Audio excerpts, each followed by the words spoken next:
Gentlemen, good evening. Welcome to your Week 4 OGFFL Fantasy Football video show. I am, of course, your host, your commissioner, Mr. Robert Triano. Welcome. Today was a little bit of a crazy day. If you didn't see the group chat today, there was a little bit of a controversy. We'll get into that in a second. But as always, first things first, we have to give our congratulations to Matt for a high score this week. Congratulations, the ex-commish. Nice job. Thank you. We have to give congratulations to Gio as well. Still undefeated, the only undefeated left in the league. And we have to give congratulations to Ramiro for not being defeated anymore, as there's only one team completely defeated at 0-3, and that's mine. Very upsetting, but you know what? I've got faith in my team. Injuries, people not living up to expectations, that's my team so far. But just wait. When they pop, Devontae Freeman comes back. Amari Cooper finally shows up. Demaryius Thomas has a good-looking schedule coming up. OBJ will be OBJ again. Zach Ertz will be Zach Ertz again. Kicker defense, I'll figure it out. The rest of that lineup, my QBs, I can now play Staff or Rivers whatever week I want. Come on. Watch out. 0-3 may just end up being like 8-5. This team looks so good on paper. I'm getting my running backs now. Look at Chris Carson. James White now with the Rex Burkhead on the IR. Giovanni Bernard for one more week, if not more. Who knows when Joe Mixon's coming back? Devontae Freeman's going to come back. LaShawn McCoy will get healthy. Boy, Josh Allen looked pretty good this week, didn't he? Looked pretty good for that offense. Watch out, guys. Got a pretty solid team for 0-3. But let's get into the show. Controversy today for the IR position. Now, it went by me. I didn't see it happen. I probably should have known something was fishy when I saw Rich and Mark trade away for Le'Veon Bell. Should have probably known. But you know what? Wasn't thinking. Hey, I thought they were buying low on a guy. Who knows when he's coming back? Well, then Rich sends me some text saying, hey, looking for this guy. You want to trade? Yada, yada. I go, I don't know yet. I like my team. I know they're not performing well, but I got faith. I still have faith. But I'm like, you know what? Let me go check his team out. Let me see if he's got any pieces that could make my team better, and I can help make his team better. Then I see something. I see a Mr. Le'Veon Bell located in the IR spot. I'm first thinking, he's not hurt. Why would he be in the IR spot? That's BS. That shouldn't be. And I look again, I'm like, how is this possible? Oh, wait, he's got the O next to his name. So, Yahoo apparently doesn't have the software to designate the difference between out, injured, and out, just not showing up to the team. So, understandable, Mark and Rich, nice job with the loophole. Great job. I'm giving you week 3. I missed it. Go ahead. No problem. But as we saw today, there was a little bit of an argument going back and forth. Mark, solid job. I'll give it to you. You definitely went after it. But IR is for injured players. It always was, and it always will be. There never had to be a ruling of who goes to the IR spot. It was always for injured players. This was the one time that I've ever seen a player be able to go into the IR spot because he's designated as out and not injured. So you know what? Congratulations. You got away with it. Week 3. We caught it week 4. We made the change. Now we know. Now, I didn't think there ever needed to be a explanation of the rule. But now we know IR is for injured players. Because it's keeper, we're allowing it to be injured players for that week. Like Devontae Freeman. He's out week by week by week. So he's not designated on the IR for the Falcons. He's not on IR. He's not in the PUP list. But when he's designated out for the week because of injury, he can go to the IR because, like I said, we have keeper rules that state once you drop or trade a player, you can't pick them up. So to help with that, we are allowing an injured player for 1 week to go onto your IR spot. A lot of other leagues say, hey, the IR spot is designated for IR only. If he's not on the IR on the NFL roster, he can't be on the IR in your fantasy roster, even though if he's out that week and injured. We're allowing it because of our keeper rules. So, from now on, still can't believe I had to say this. IR is for people who are out with injury. Good? Capiche? All right, good. Let's get on with the show. Nice job. So, I just told myself nice job. What I wanted to start with today is Ramazan got a little upset that I didn't really put him into the show last week. So, you know what, Ramazan? You're getting your whole section right here. But it kind of includes other people. So my question here is Ramazan getting the championship treatment. What I mean by that is previously, as we probably think in our heads, the previous champ that next season hasn't really done well. Let's look back. Let's go all the way back to 2013. Your champ that year, yours truly. The next year, I actually did pretty good, finished in second. That next year. So to that next year, 2014, I finished second. Rich and Mark finished first. Nice job. Congratulations. 2015. Rich and Mark finished in 7th place. If you guys remember this year, I do. It was pretty crazy. They finished in 7th with a 5-8 record. I think that year they went like 0-4 and 0-5 and just raked like 5-2 rest away or something like that. Ended up scoring the 6th highest points that year. Didn't make the playoffs. The champion that year, yours truly, the commission again. 2 out of 3, baby. That's right. The next year, now I know we all remember this. I went 3-10 with the 3rd highest points scored. Championship treatment. My ass at that point. Finished 11th that season, by the way. Champion that year, 2016, Andrew. Now listen, he didn't let us forget it. Next year, aka last year, he finished in 10th overall, 7-6 record, but he had the 10th highest points. You actually got lucky. So, but you know what? Championship treatment, you missed the playoffs the following year. 27. So that's now 1, 2, 3 straight years that the previous champion didn't make the playoffs. This year so far, your 2017 champ Ramazan, 2nd highest points with a 1-2 record. He's in 7th place at the moment. It's early, 3 weeks in, but I say right now, he's getting the championship treatment. This has happened. You win the championship, next year you either 1, your team stinks, or 2, you get unlucky. It's very hard to duplicate in this league. Not only that, it's hard to even make the playoffs the following year. And you're getting the treatment right now, Ramazan. Hopefully you can change it. But as history has shown, this just might not be your year. All right, let's move on. So a little analysis here. Last week, I kind of did an overview of how I felt the teams are going to look. We'll keep that for another more couple of weeks until I change my mind going into, like, let's say mid-season, going into playoffs. Right now, I want to look at the top 3 pickups that I thought people got from the waiver.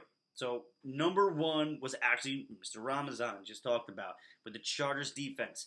I think they're ranked number 2 overall on Fantasy Pros, or number 2 or 3 right now in Fantasy Pros pickup. That's a major defensive pickup for the week. I think he only got him for like $5. Not bad. Not a bad bargain for a number 3 defense this week, especially when you need a win at 1-2. That's a great pickup for you and your team. Number 2 is maybe a surprise. Christian Kirk by George. A sneaky pickup there. Josh Rosen in the preseason and when he was in those 2 drives against the Bears was looking for Christian Kirk. It's the rookie-to-rookie connection there they've got. So look out for him. If you guys have other leagues, look out for him in PPR. May not score a lot of points, but he's going to catch a lot of balls. He may be the new Larry Fitz of PPR for that Arizona team. Larry Fitz just looks old right now. And number 3, I hate to say it, I hate to admit it because this happened because of the argument today. It's got to be Rich and Mark's pick of Greg Zuerlein. Listen, the guy was the number 1 fantasy kicker last year. He had 17 points in the week 1. That's dominant. You have 17 points from your kicker, you're most likely going to win. This guy, he's got an injury. He's going to come back. He's in their IR spot now, being used appropriately. That's a big pickup for them this week. I know George said he was going to look at picking him up. Too slow. Richard Mark, that's a great, sneaky pickup there. So last week, I said that myself, Ed, and Andrew, based on previous years, we needed a good week 3 to even think about having a chance of making the playoffs, based on our rankings points. Now, as you guys know, I didn't do well. Andrew didn't do well. Ed did okay. You know what? I ended up at 3 rankings points this week. Andrew 1, and Ed got 6. Not terrible. The rankings will come out this weekend, as you'll see in the newsletter. But you know what? What Ed did was he won his real matchup. He's 2-1. Team's okay. Rankings-wise, doesn't look well. But, hey, 2-1 is 2-1, way better than 0-3. So, you know what? Ed, I'm not going to write you off yet. I'll still say you got a chance. It's going to come down to week 4. And as a whole in our league, the first 3 weeks of the season was the 3rd highest start to the season in league history. A lot of high-scoring points. A big reason for that is the quarterback position. I don't remember the last time I've seen quarterbacks score this many points and be so productive for each and every fantasy team. Every team has a good quarterback starting every single week. You could pick 20 out of the 32 quarterbacks, and they're most likely going to get you over 20 points a week. The top 6 right now are averaging over 30 points a week. You got Fitzmagic. You got Mahomes. You got Breeze. You got Big Ben. You've got Matt Ryan, surprisingly. Good start for him. And you've got Rivers, all averaging over 30 points a game right now, which is crazy. It used to be you got over 100 points, you felt really good about your team. Now, you need to score 100 points to even think you have a chance. Teams are winning. Teams are losing scoring 110 points nowadays. That may be the threshold of what you want to aim for now. Because if you're getting close to 30% of your points scored by one player, it's incredible. You need more now. You need more. 30 points a game for your quarterback is nothing. I mean, it's crazy. I've been getting crushed by the other opposing quarterbacks. Breeze dominated week 1. Cousins dominated week 2. I can't even remember who I played. Oh, Fitzpatrick this week on Monday night dominated in week 3. Listen, I never had a chance. But quarterbacks are dominating the points in this league. If you don't have a quarterback, you are shit out of luck. Sorry for cursing, but it's true. Quarterbacks are dominating. You want to get the best of the best. Now, it also could mean, hey, you could get any quarterback and they'll score points. Not necessarily. If you go against a quarterback that dominates and your quarterback doesn't, you are behind the 8 ball tenfold. Now, one last thing. The reason this video is coming out a little late is because I thought of something about my own team that made me think about the league. A lot of experts, they talk about touchdown percentage. Really, they talk about how touchdowns are unpredictable, yards are more predictable. So I thought, well, hey, is my team getting a lot of yards and just not scoring touchdowns? Is that my problem? Or is my team just not scoring a lot because I'm not getting anything? So I looked at my own team. Then I said, okay, well, how do I compare to the rest of the league? Now, let's see. What I did here was I took everyone's weekly. How many touchdowns your starting roster scored. Did a total for the 3 weeks. And I divided that by your total points scored. That got you what percentage of your points was coming from touchdowns. What was the other percentage coming from yards and your kicker and your defense. Here's the top 3 teams in percentage of touchdowns for their points. Now, first is Joe, 38.42%. Almost 40% of his points scored so far this year are because of touchdowns, which is first in the league by far. And he scored the most touchdowns in the league with 21. Number 2 is Richard Mark with a 33.9% touchdown percentage with 20 total touchdowns. And number 3 is Miguel with 32.4 with 18 total touchdowns. Those are your top 3. So Joe's got 21, Richard Mark has 20, Miguel has 18 touchdowns. There's your top 3. They're also the top 3 in percentage to points. Now this is going to come into effect in a little bit. Let's look at the bottom 3 now. You got Andrew with the worst percentage, at the lowest percentage of 23.1. He's got 10, which is the lowest amount of touchdowns. Your next is Ramazan. He's got 25.44% of his points or touchdowns with 15. Now that's tied for 6th. That's a little more in the middle of the pack, even though he's second lowest percentage. And you got Alex, who's third lowest with a 26.02%. He's got 12 touchdowns. He's 11th. So, but there's also 2 others that stood out besides the top 3 and the bottom 3. And this is really what you get to start looking into your percentages. And myself, I'm scoring, so 31.59% of my points are from touchdowns. Middle of the pack, but I've only scored 14 touchdowns, which is 10th overall. So not only am I scoring like middle of the pack of points per touchdowns, I'm not scoring touchdowns. So not only am I not scoring touchdowns, it looks like my team isn't scoring yards. I'm not getting yards from my players. Or I'm not getting production from my kicker and my defense. So what you want to look for is, let's say, the top 3 guys, so your Richard, Mark, Joe, and Miguel, they're scoring a lot of their points are being scored by touchdowns. That's going to regress down, which means in order to continue their pace of points, their yards have to go up. But if their yards stay the same and their touchdowns go down, watch out, you're going to get a regression in points, which may mean a regression in your standings as well.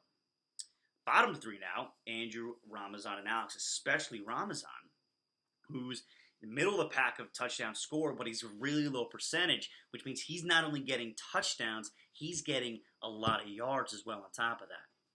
Which means, so even though if his touchdowns go down, he's still getting the yards, he's still going to get the points.